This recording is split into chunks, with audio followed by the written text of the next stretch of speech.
with like immense talent that never got the opportunity to see they star shine. And for whatever reason, like just the city didn't embrace them because they wasn't elegant or they didn't have this kind of money or they just, wasn't in this situation. And then, sometimes, we all fighting demons and sometimes personally we're our own monster. You right, you right. Man, what's the biggest misconception about Big Love? Probably that, I don't know. It's just I've always had the mean tag, so it's like why? Because you don't see me, or right. You mean? And it's like no. Okay. Seeing it was all like why the fuck they call him Love? He's so mean, but I think it was like, and that's something I worked on too, though. I've taken therapy and anger management, and it was just like my tolerance for bullshit was real low. I had a hot-headed dad, so I grew up seeing, just tolerance at a low for bullshit.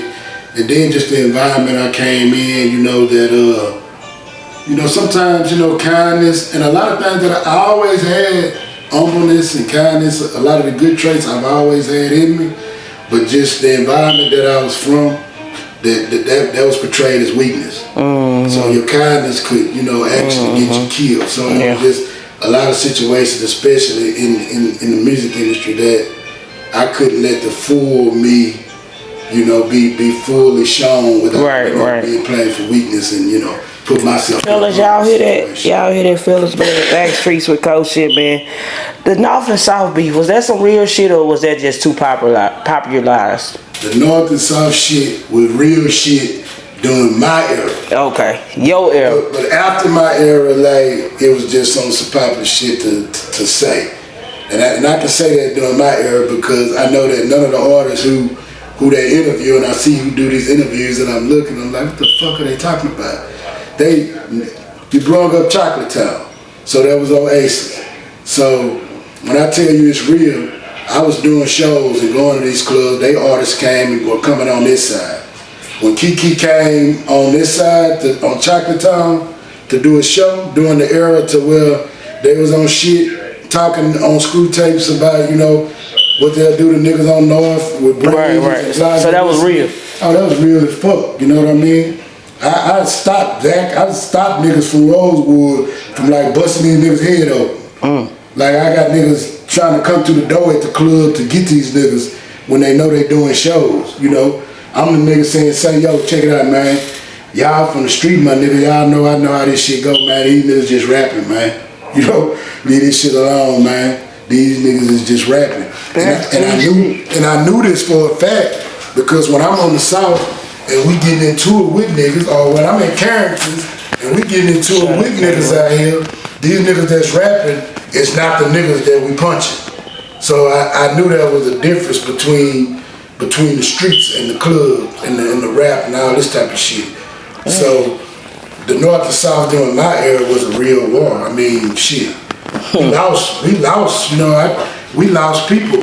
They lost people. You get into people who were really in the war, they can name names. I lost my best friend. You know what I mean? R.I.P. Sid Jones. During the height of this shit, North and South, he fucking a chick out there. He got killed off Fondren and Sandpiper out that way, in Fondren Glen, I think was the name of the apartment.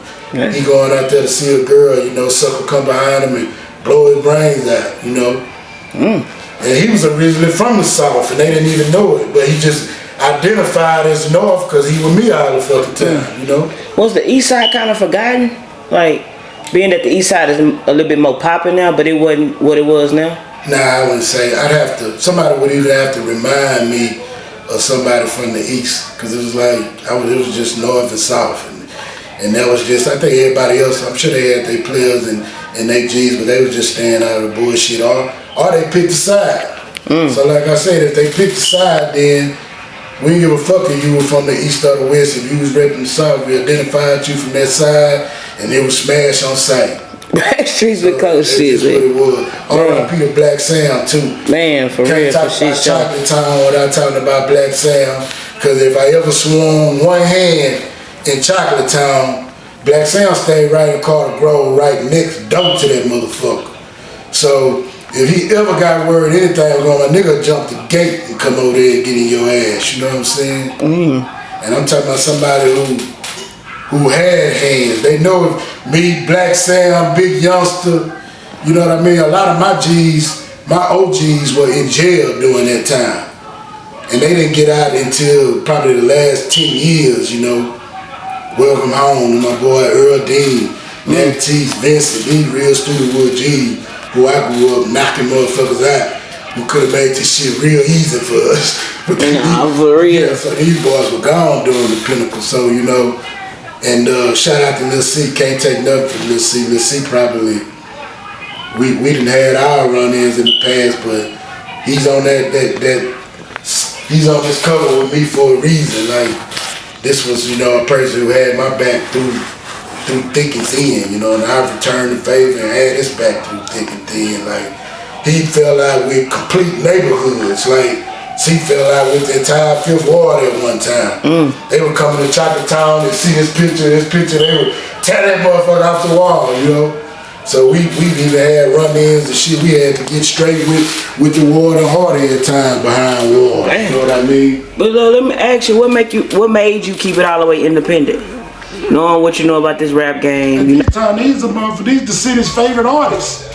No, you know? for real. And so I'm like, where the fuck y'all call? What the fuck, you know what I'm saying? Well, the change, man, because y'all was one of the first doing this shit. Yeah, like so, you know, me and Ghetto got close, and so he was in the apartments, you know, that was sponsored by Rap A Lot and shit, and you know, and it was just simple shit, you know. My nigga had a slab, couldn't get the slab running, you know. I'm like, oh, damn, they ain't coming out with the money, you know. They got a simple shit like, you know what I mean? I'm coming over there, help my nigga, take my nigga to go wash his clothes and all this stuff. Man, y'all signed to motherfuckers, man, who came get you no washateer money in it, man. Fuck that. Big love on the back streets. Yeah, man, fuck that, man. Shout out, R.I.P. to the homie Ghetto, man. Yeah, shout out to Ghetto, man. R.I.P. Love you, boy. Man, switching gears, what made you get into that real estate? So, by money being the objective, just like hip hop, so I'm peeping at that time, just to finish up on that first. So I'm peeping the lack of income coming from artists who were signed. So I decided to stay independent. Right. And me and my partner, you know, we working out a lovely deal. We talking a time when CDs are $17.99. So when you got somebody who real with you and who putting up a lot of money and you doing your thing, promoting yourself, and out of $17.99, you give me $6. And we smash out to sell 40,000 of these motherfuckers. You know what I'm saying? I'm cool. I ain't signing with nobody. Y'all can't tell me nothing bad about Box. Y'all can't stiff nigga do stiff things. We transitioned through music. We got in the streets and shit. They know the story from there. You know what I mean? They know the numbers I was bringing to the streets. So as I'm exiting out of the street, when you're a person who used to, like, you know, making, you know, 5-6 grand a day and having what you want and doing your thing. I mean, what other game is going to be able to sustain you and make you live a lifestyle that you're used to using? So I toyed around in oil and gas. I held some pretty good positions in that arena. Shout out to my Aunt Michelle for plugging me. She was one of the people, like, I know you're in the street and I know you're doing this, but you know, you need a 401k, you need a saving, you need... Shout out Aunt Michelle. Yeah, you need to start saving, you need insurance. You know, this is our shit in the street, I ain't give a damn about that. You need insurance, you need... So a lot of stuff that my Aunt Michelle ended up turning me on to, and ended up, you know, really resonating in my career.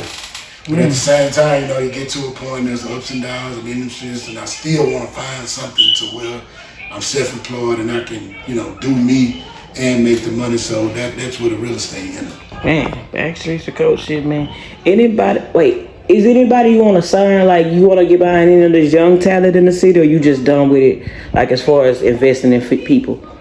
I think I'd say I'm done, but I also would also say that if there was a generational talent, like somebody I knew in the talent just couldn't be denied. Like, ain't no way I wouldn't try to help that person as much as I can, you know. So I got people that are coming out of the neighborhood, and if it's things that I could do to help them or shout them out or help their career, then that's what I do. But you know, it has to be a generational talent for me to just get completely 100% behind. Yeah, so y'all don't be a big little DM talking about, man, OG investment. Man, Backstreets with Coach shit, man, bro. We gotta get a part 2, part 3, part 5, because we'll be here all day, man. But anybody you want to send some love to, some last minute shout outs to? Man, shout out to the hood bosses, man. For real. My boys, Original Pimp Click. Pimp Click G's, yep. Y'all can find everything at CandyStore.com. CandyStore Production. CandyStore. Man, shout out to Lil Mario and J-Dog. I'm talking about these are my day one, boy. I've been watching them since little boys, since they was juvenile delinquents until breaking out their careers at Swisher House and doing their thing. So shout out to those guys. Shout out to everybody in the hood that's representing and trying to take Stewardwood worldwide. Keep doing your thing, Mike. Keep doing your thing, B Key. Keep doing your thing, Juice Jeweler. Keep doing your thing, my boys in the alley. You know what I mean? Real you now. Y'all just keep it up, man. Them boys, them young boys out to 50. Yeah. Shout out Nino, man. Yeah, shout out Nino. Much love. Do your thing. Y'all keep pushing, man. Can't nothing stop you but yourself. Man, Backstreets with Coach, man. And where they can go tap in and find all the music, all the Facebook, Instagram, wherever you promote yourself at. Tap in on the ground, Big Love 713. Tap in on Twitter, Big Love Music. What else I left out? TikTok, the real name on there, Eric Miller 713. Just do your research and check in, man. Keep up with me, whether we doing music, real estate, or just showing y'all how to stay alive.